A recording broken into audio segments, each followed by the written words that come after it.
You're from there. Yeah, I mean, Which is good. I was, let's just say, I was not much different when I got to college. I was like, I'm good. I'll figure it out.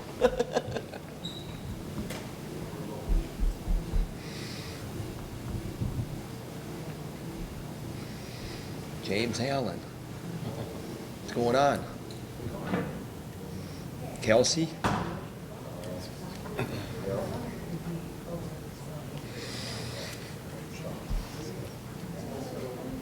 All right, a couple things before we get started. Credential request, if you haven't sent those in, get those in. Even if you've got our all sport pass, make sure you're putting the credential request in so we can get you parking. Parking will be in lot 43 North this year, which is just north of the new Hawkeye ramp as opposed to the dental lot where it's been in the past. New this year, photographers will have to wear armbands. Down on the mat side, you'll check in the media room and get those. If you're taking photos today and you have tripods to set up, there's some squares that are cut out over on the other side. B-Ray or I can help you find those over there once we get over to the room. Reminder, no shoes in the wrestling room. And then lastly, we'll have a transcript, so speak up on your questions and please identify yourself. Start with an opening statement from Coach. I think this comes down to a lot of questions and speculation. We're coming down to the season where those questions and speculation will be answered about our lineup. We have a roster of 32 or whatever it is, and then all summer and fall, people been wondering what our lineup's going to look like. And so we're there. We're here. Thursday is tomorrow, and 1 week from tomorrow we start. So, you can throw a lot of names in 10 weight classes. And we have those rules where Angelo Ferrari is a veteran because of the rules. So we're going to use freshmen. And so on and so forth. And then the other part of it is the schedule. The schedule, we always, I would like someone to do a study on who has the toughest schedule, RPI, whatever the metrics are. Use some NFL or Major League Baseball metric and figure it out, because every year we do, and then this year we're going to the national duels. And so I'm not tooting our own horn, because we do have the toughest schedule every year. But what I am saying is that there's been a lot of conversation around those national duels, and why would you do that when you already are wrestling Penn State, the Big Ten, Oklahoma State every year? Every year we're wrestling them. And national duels, they play dirty. They played dirty. They're the money behind it. Flew to Iowa City. I talked to him. Smart guy, awesome, and there's $1 million purse, and it keeps getting higher. And then the profits are going to be put back into the purse for next year. So that's unprecedented in the sport of wrestling. $1 million purse that's going to get bigger every year if they make money.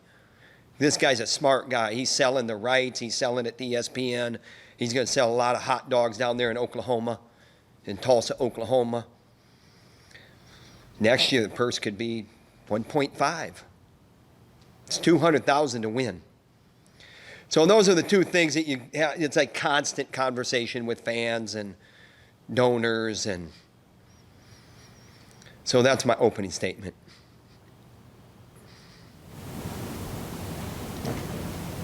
Nelly, you got 2 cameras working. That's pretty cool. From an outside perspective, it seems like the past 12 months were kind of a roller coaster for a guy like Gabe Arnold. Just curious from your perspective, what was it like to watch him and coach him for that period of time, and what do you want to see from him this season so that he can be the best version of himself, both on and off the mat? I'm going to pick at your question a little bit. A guy like Gabe Arnold or Gabe Arnold? Gabe Arnold specifically. All right. Thank you. Gabe Arnold is a competitor. He wants to win. He takes losing very hard. And in the off season, he had to deal with a season that he did not want to necessarily come to terms with. We all go through that. And, he left the team. But I don't even think he officially left the team because I think the paperwork wasn't even done by the time he came back. So whether he left the team or not, the love is still there for him. What have we done in the off season? What has he done? You got to just be steady, steadier, and it's not going to be easy, but the formula is simple. You got to take care of yourself. You got to be accountable. You got to address the things that you have to address in a mature fashion. And we're going to need Gabe Arnold. We're going to need him. We're going to need 32 out of 32 on that roster. We're going to need them all. We got a roster that got shaved down, and we're going to need them all. And Gabe Arnold, essential. Talked about using, the 5 dates with your true freshmen. What have you seen from that incoming class that makes you, already know that you want to use those guys this year? Serious about the sport, wanted to move here, before they got out of high school, which, you can't do that. Love Iowa City, love the University of Iowa, love their teammates, love their experience when they were being recruited. And then they get here, and a lot of times that stuff wears off, hasn't worn off, a couple of those guys. And that's important. And they know that they got work to do, and they come to the practices, they come to their workouts focused, and they're getting better every day. Be the final ride for Drake Ayala. What have you liked so much about his No journey? break Drake from Dirty Dodge. I've been waiting for his name to come up. No break Drake Ayala from Dirty Dodge. What have you liked about his journey from the time that he got here to where he is now? 'Cause it He's feels like always a been leader. serious about the sport of wrestling. He's always wanted to win. He was a winner coming in. He was a winner when he got here. He's still a winner. I did an interview with Andy Hamilton on FloWrestling a little while ago. We talked about Drake Ayala. He's been close twice. It sucks the first time. It really sucks the second time. He's addressing the things that he needs to address in a mature, professional way, and you can't say anything better about how he is taking care of himself, number one, and number one, right alongside that, making sure that he's holding those around him accountable as well. There's not a lot of wiggle room with him as a leader, and you don't always have that in your roster. You don't always have that. And what I mean by wiggle room is he's going to pinch you if you're not doing what you need to be doing. So an extension of the coaching staff. Very mature. I can't say enough good about him. We got to win, though. We got to win. Is that too much pressure? We got to win. That leadership, is that something that's developed, or is that something you've kind of talked to him about? I think it's something that's innate in him. He's a winner coming in this program. He was a winner in Dirty Dodge. He's been a winner his whole life, how he's raised. He's mature. That's something that he's grown, of course, but he's always been, he's our best recruiter. He's been our best recruiter since the day he walked on campus. He's been I'll say it. He's been, there's been violations of programs trying to pull him away. And he stood strong and he stood fast through it all. There's a lot of parallels between him and Corey Clark's career here at Iowa. I'm wondering, is that a name you bring up to him at all coming into this senior season, hoping to get over the hump as a senior? Yeah, parallels, mostly Iowa, born and bred, weight class, little bit different in the history of what they've gone through, the adversity stuff. The way, how close they were as underclassmen. So there is a lot of similarities there, but they are two different people as well. Drake Ayala and Corey Clark are both on the extreme end of being a competitor. Corey Clark was a quirky guy, one of my favorites of all time. Drake Ayala, he's got his shit together, academically, accountability-wise, leadership-wise. Corey Clark was a quirky, fun guy. But that's where, there's a little bit of difference there. Two guys in Nasir Bailey and Jordan Williams, they obviously come in together from Little Rock. What have you liked about those two guys, especially since seems like they are close friends from what we've seen just on social media from those two, and what are they kind of about? Anytime you go to the portal, there's a reason why you do it, and when you end up with guys from the portal, you feel good about it, and there's an instant excitement. And I also alluded to this a couple weeks ago or a week ago, where it has to be exciting every day, and you have to come to work every day. Why did you come to the University of Iowa? Why did you leave your previous institution? And so it can never be old hat here. It can never be old hat. You can never lose the excitement of why you left, where you left to come here, to Wrestletown, USA. Why did you do that? And remind yourself of every day and go to work in that fashion every day. And Nasir Bailey is a serious guy, and he does that. And Jordan Williams, we need him to continue to doing that. We need him to keep and continue to do that. Great additions to our program. What are your thoughts on the transfer portal right now at this stage? We're gonna recruit the transfer portal. Those rules are gonna be here. We're gonna recruit the transfer portal. What have you seen with Masonova coming from Wartburg? How has his skills as a national champion at Division III translated in practice so far? What are you expecting from him this season? Good question. Translating skills. This is big boy now. I'm not saying that his accomplishments are little boy, but he has, you alluded to his skill level. He's tremendously athletic. He's tremendously gifted in a lot of things that he does very, very well on the mat. And I think that he knows that he has to up it. We're going to need him, and he has the ability. We love that addition. We love it. He's also a portal get. So just to follow up on Jordan, he had an off-the-mat incident in June. Is he going to have to miss any time for that, or is that just something you guys have handled internally to move on from?